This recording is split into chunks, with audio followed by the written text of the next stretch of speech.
welcome to the start of a new series, Big Data. So today I'll be introducing you to big data, giving you an intuition into what big data is, and then at the end of this video, I will be making a distinction between data science and data engineering. So let's start. What is big data? What exactly is big data?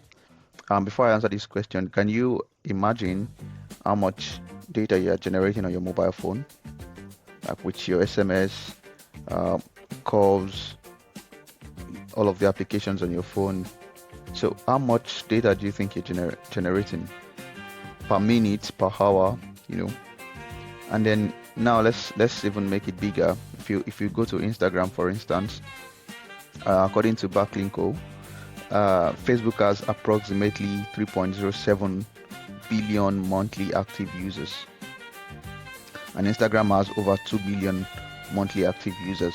So I want you to imagine how much data everyone is generating and how much data Instagram is having to process, or Facebook, or Twitter, or WhatsApp. Just imagine how much data they have to process. And then also I want you to imagine Ronaldo, for instance, with 500 million followers, over 500 million. So if he shares a photo, imagine how much data, or how much time or effort to distribute this photo to 500 million users, or 500 million followers. So you can imagine that it is not even about having big data alone, right? It's also how fast you can process this big data. And as I have here, the value of data is decreasing with its age. It is. Take for instance, you are at a traffic stop, or you live in your house and then you want to confirm what route to take. So you're checking your traffic app, and then it says, okay, there is traffic on this route, right? And then you know not to go there. It simply means that the data is generated in real time. Just take for instance, you're supposed to know that the traffic in a particular area, like if there's a traffic here now, you're going to know in the next 10 days.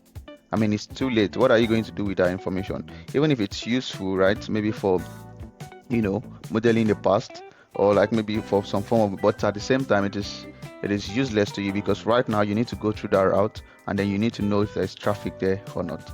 So the value of data is decreasing with its age. So first, big data, which I would define, right? But first you have to understand that this data, as big as it is, must also be processed as fast as possible. So I'm going to compare small data to big data. So what is small data, and then what is big data? So any data that you can make inference, you can generate, you can infer from it without any special processing, then it's probably small data. Like any data that fits into your single system or your single server is probably small data.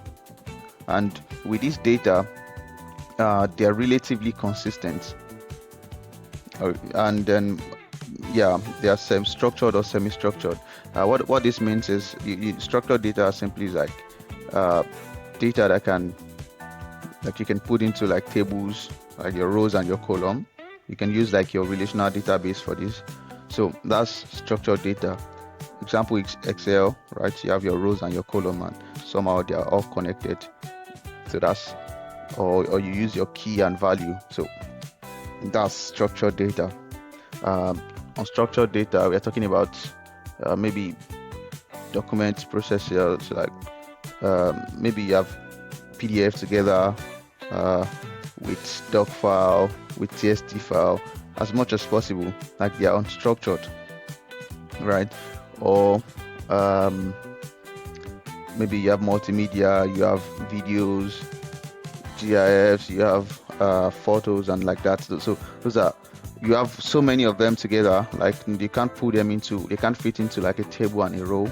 That's your unstructured data.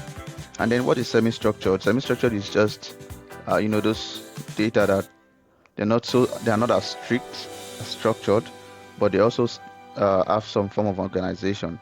So you're talking about email, for instance, where you always have your receiver, you always have your sender, you always have the title or your subject, and then body of message. You know that all of your mails will definitely have those, right? But the body will be different. So in that sense, there's still some form of structure to it, but then it is not a structured, so it's semi-structured.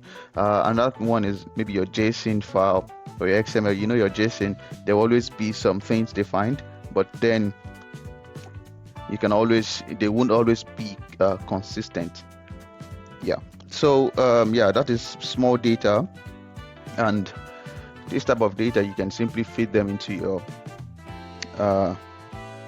data center. Like you can fit into your single system, and yeah, they're just within maybe your company, for instance.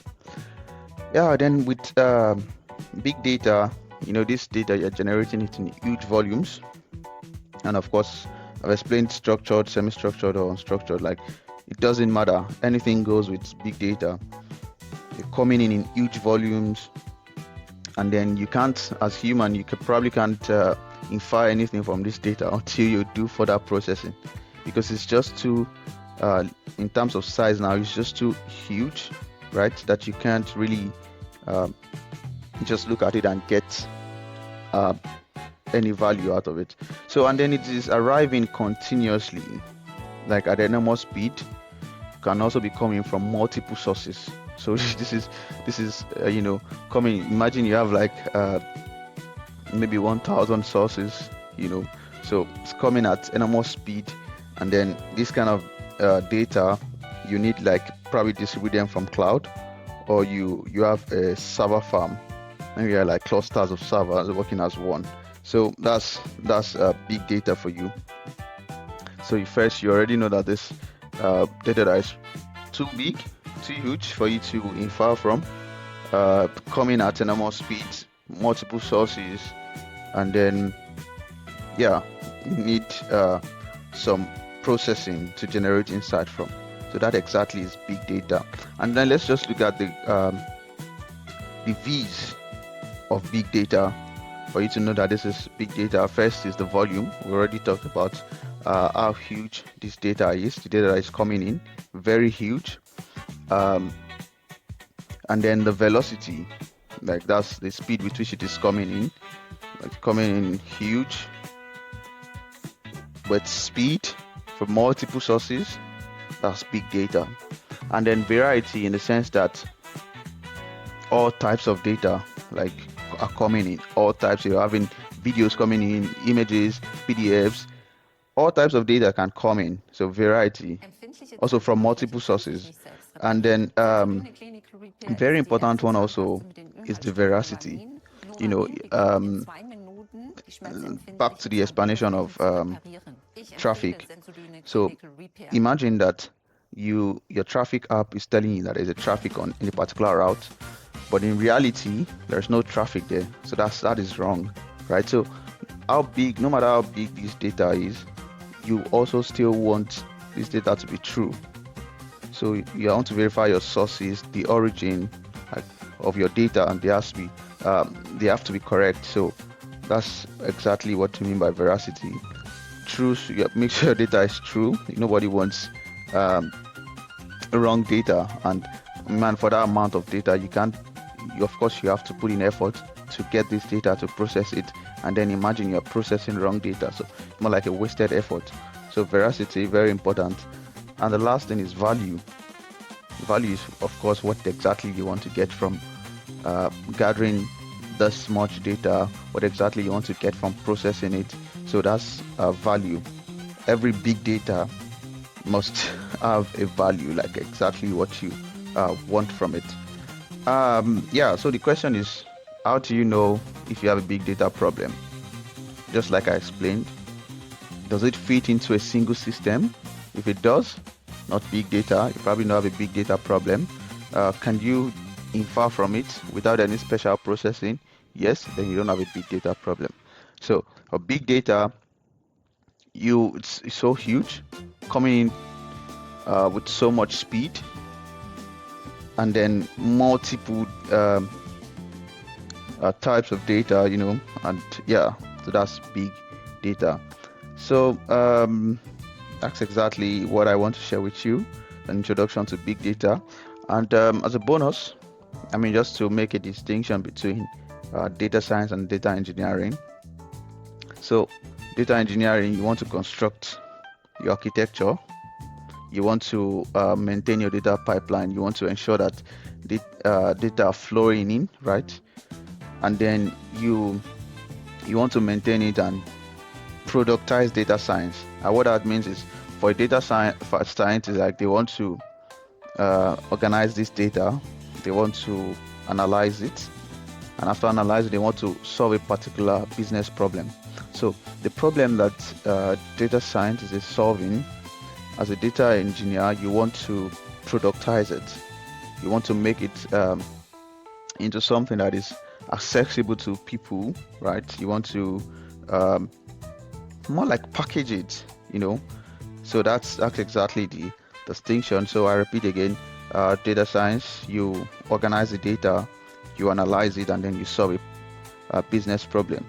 But data engineer, you are more like the guardian angel for this data, ensure that it's coming in, like there's no blockade, there's no, you we will get there. So and then you want to maintain the data pipeline, you want to maintain the data, and then you want to productize, like make a product out of the problem that has been solved. So yeah, stay tuned.